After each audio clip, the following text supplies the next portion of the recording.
Bonjour à toutes et à tous et bienvenue sur Scalion Analyse. Nous allons parler du Moyen-Orient de manière globale, mais aussi et surtout du conflit israélo-palestinien, qui demeure un conflit central et principal au sein de ce carrefour continental.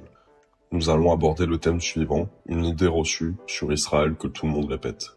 Tout d'abord, sur les réseaux et dans beaucoup de débats politiques, on entend souvent la même affirmation. Israël serait un État colonial, un projet occidental imposé au Moyen-Orient. Mais est-ce que cette idée correspond vraiment à la réalité historique? Dans cette vidéo, on va regarder les faits pour comprendre d'où vient cette accusation et si elle tient réellement. Pour comprendre la question, il faut revenir au 19e siècle. À cette époque, des communautés juives vivent déjà dans la région appelée alors Palestine ottomane, sous l'autorité de l'Empire ottoman. Mais à partir de la fin des années 1800, un mouvement politique apparaît, le sionisme. Son objectif est simple, permettre au peuple juif, dispersé dans le monde depuis des siècles, de retrouver un État dans sa terre historique. Cette idée se développe notamment en Europe, dans un contexte d'antisémitisme très fort. Après la Seconde Guerre mondiale et la Shoah, la question d'un État juif devient centrale. En 1947, l'Organisation des Nations Unies, autrement dit l'ONU, propose un plan de partage. D'un côté un État juif et de l'autre un État arabe.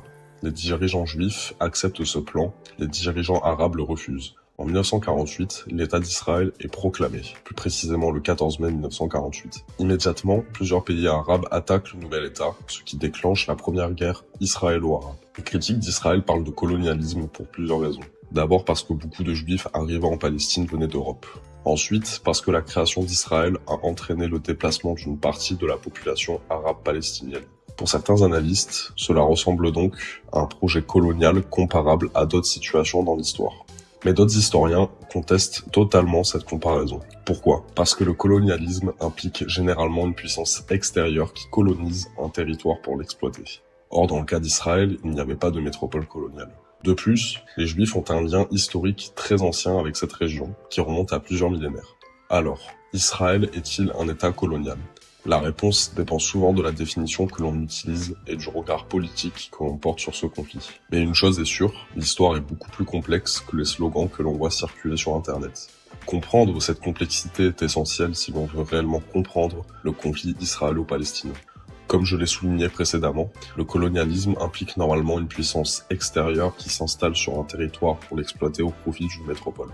Dans le cas d'Israël, il n'y avait pas de métropole coloniale, mais un peuple dispersé qui cherchait à construire un État après des siècles d'exil et de persécutions.